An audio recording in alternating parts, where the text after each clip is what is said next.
అందరికీ తెలిసిన విషయం మార్చ్ 15వ తారీఖున గుంటూరు నగర మేయర్ గారైన గౌరవనీయులు కావటి మనోహర్ నాయుడు గారు రాజీనామా చేశారు మేయర్ పదవి. దాని మీద ఈరోజు మున్సిపల్ యాక్ట్లో ఉన్న 92(1) ప్రకారం గౌరవ కమిషనర్ గారు అత్యవసర సమావేశం పరిచయం ఇది కౌన్సిల్ ముందు ఉంచారు. ఇది ఫార్మేట్లో ఉంది లేదు అనేది కాకుండా వారిచ్చిన ఏవైతే రాజీనామా పత్రాన్ని కలెక్టర్ గారికి పంపించారో కలెక్టర్ గారి దగ్గర నుంచి కమిషనర్ గారికి వచ్చింది, కమిషనర్ గారి దగ్గర నుంచి గవర్నమెంట్కి వెళ్ళింది, గవర్నమెంట్ నుంచి వచ్చిన తర్వాత 3 రోజుల వ్యవధి తర్వాతే ఈ మీటింగ్ యాజ్ పర్ రూల్ ప్రకారం పెడితే వాళ్ళ వైసీపీ నాయకులు వచ్చి ఫార్మేట్లో లేదు అని మేము వాకౌట్ చేస్తున్నాం. ఈ వాకౌట్ చేయటం చాలా హాస్యాస్పదం ఉంది. ప్రజా సమస్య కానీ మీకు ఏదైనా సమస్య ఉంటే కానీ ఇక్కడ కౌన్సిల్లో చర్చించాలి.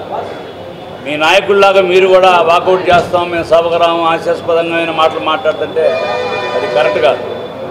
చట్ట ప్రకారమే జరుగుతుంది. ప్రభుత్వం, కూటమి ప్రభుత్వం చంద్రబాబు నాయుడు గారి నాయకత్వంలో చట్టాన్ని ఎప్పుడూ ఉల్లంఘించబోదు.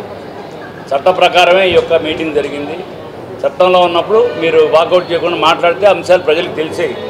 మీరు వాకౌట్ చేసి వచ్చి ఒక లెటర్ ఇచ్చి సంతకాలు పెట్టేదో వెళ్ళిపోతే అది కరెక్ట్ అయిన పద్ధతి కాదు.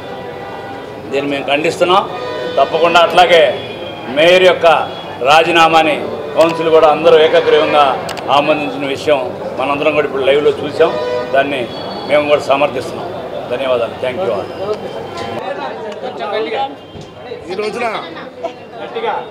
ఈ రోజున జరిగిన కార్యక్రమం అంతా కూడా మీరు చూశారు. ఈ రోజున మన జనసేన తరఫున మేము కూడా ఆయన రాజీనామా పత్రాన్ని ఆమోదిస్తూ ఉన్నాము. మరియు దీని గురించి కూడా చర్చ జరిగింది. అందరూ కూడా మేయర్ గారు కావటి మనోహర్ నాయుడు మేయర్ గారిని ఆమోదిస్తూ ఉన్నాము, రాజీనామా పత్రాన్ని ఆమోదిస్తూ ఉన్నాము. జనసేన పార్టీ తరఫున మేము ఆమోదిస్తూ ఉన్నాం.